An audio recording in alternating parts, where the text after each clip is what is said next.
chỉ số bong bong chỉ sai bong chung ấy nhóm chung pin pún hay phum đấy phum ấy mà phum đồn lọ khum sầm prôi tố khai bằng thùngបាទ sai pu thu ประมาณหันไหน ទាំងអស់54ហាត់ 54ហាត់អូច្រើនណាស់ណាដីបងសរុបមានប៉ុន្មាន មានប៉ុណ្ណេះហើយ មានប៉ុណ្ណឹង54ហាត់ហើយ បាទ អាចចាប់ផ្សេងទៀតនោះ អត់មាន មានហើយបងប្រើជីនេះយ៉ាងម៉េចដែរបានដូចជាល្អហើយបង ប្រើជីនេះឃើញថាល្អដែរ អូកម្រិតបងគិតថាសប្បាយចិត្តទេជាមួយនឹងលទ្ធផលដែលបងទទួលបាន សប្បាយចិត្ត មកចិត្តខ្លាំង បាទ អូខេស្រូវនេះបងគិតដែលរាប់ពីបានគ្រាប់ វា170 180 200 200នេះជាទូទៅបាន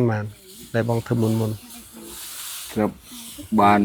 100 កទុយតូចអី 100កន្ទុយតូចហ៎ បាទ ចឹងឡើយនេះបាន100កន្ទុយធំ បាទ ចូលដល់ 200 នេះខ្ញុំឃើញគេរាប់មិញចិត្ត 200មកគូ ចឹងមានន័យថាកោនច្រើនណាស់មកនេះ បាទ បើយើងគិតពីចំនួនគ្រាប់វាកើនឡើងច្រើនណា បាទ ចឹងធ្វើឲ្យទិន្នផលបងខឹមថាកើនឡើងខ្ពស់ហ្នឹងមែនទេ បាទ អូខេបានតោនបងហដងមហា ពេលដងវាបាន 5 6 តោនហើយដែរ ចឹងហ៎ហើយចុះបើនេះវាអាចឡើងដល់ប៉ុណ្ណេះ អាច 6 7ហើយ អាច7 8អីទេ 8ដូចជាយ៉ាងម៉េចនេះជាមួយច្រូតសិន អញ្ចឹងហ៎ បាទ អូខេអស់ហើយបានកើនឡើង បាទ អូល្អខ្ញុំឃើញបងធ្វើស្រែបានអញ្ចឹងនេះធ្វើបានប៉ុន្មានដងមួយឆ្នាំហ្មង គឺបាន 2 ដង 2 ដងហ៎ធ្វើមុននឹងបន្តិចឬក៏ធ្វើឥឡូវហ្នឹងឲ្យចាំធ្វើដើមចុងសម្រក់វិញ ធ្វើពីសម្រក់មកដល់ពេលលុកក្នុងខែ 5 ខែ 6 ដាក់ទៀត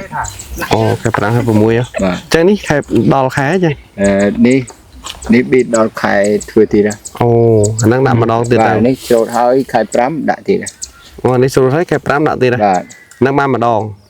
នេះយើងបានម្ដងហើយខែ 5 ទៅបានម្ដងទៀត បានម្ដងទៀតហាចុះដល់ទៅចុងសម្រក់បងធ្វើទៀតដែរ តែធ្វើ អញ្ចឹងមិនបាន3ដង អត់ទេអានេះកន្លែងនេះកន្លែងស្តុកទឹកទេ អូកន្លែងចុង អូកន្លែងនេះអាងទឹក អាងទឹក ទឹកបានក្រោយគេដូចខាងនោះគេច្រូតហើយអស់ហើយ អូហើយខាងលើនេះធ្វើបានប៉ុន្មានដង 2 ដងដែរ 2ដងដែរណោះ បាទ អូគេធ្វើចុងសម្រក់មែនទេបង បាទ ហើយនឹងដើម ដើមរដូវ ដើមរដូវ បាទ អូខេទៅពីដើម ធ្វើយក ដី ទៅភ្លៀង ដីនេះច្រើនណាស់បងយើងមើលទៅ ច្រើន បាទ ច្រើនក៏ប្រជាជនច្រើនដែរ ជាជនច្រើនណាស់ បាទ ផែម្នាក់ជាទូទៅអាចមានផែប៉ុន្មានហាត់បង 5ហិកតា 5ហត្តាឡើងហ៎ បាទ ភាគច្រើនផែជាប៉ុណ្ណឹងឡើងណា តែចុះ5ហិកតាឡើងតិចតួច អូឡើងទៅទូចហ៎មិនដែលបងពិសេសបាន50ជាង50 50ជាង 5 ធំ ច្រើនហ្នឹងល្អមែនទេបងអានោះខ្ញុំឃើញបងធ្វើស្រែឲ្យបានគឺក្រុមការងារប្រាប់ថាប្រើជីទៅវាបានផលប៉ុន្តែខ្ញុំឃើញទិដ្ឋភាពនេះសប្បាយចិត្តដែរខ្ញុំពឹងថាបងបានផលខ្ពស់ស្រូវបើយើងបានដល់5 6តោនហើយទោះជាវាធ្លាក់7 800ក៏ដូចជាមិនអីដែរទល់ដើមទេបងណា បាទ700ទល់ដើម800គ្រាន់ ទល់ដើមក្រាន់ណា ចាយខ្លះ អូខេអញ្ចឹង700ទល់ដើមដែរមិនជាខាតដែរហើយបើវាឡើងវិញដល់1000 បាទ លើសអី ចំណេញ អានេះចំណេញច្រើនណាស់ណា បាទ អូខេ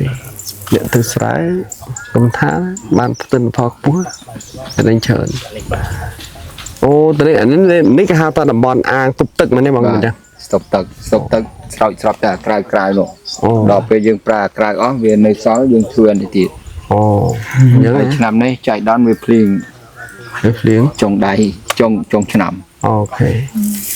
ហើយក្រុមហ្នឹងអត់តែមកនិយាយទៅល្អពីបងរហូតតែមាននិយាយអីពីបងមិនទេហើយការងារនិយាយវាហេតុផលធ្វើមួយគ្នាល្អហ្នឹងចានេះគឺចំណុចសំខាន់មែនទេបងអូខេតើបងជិះអូខេអូល្អណាស់អូស្រូវល្អឡើងខ្ចីបងអានេះសាផ្លែមកអានេះមើលផ្លែមកអានេះ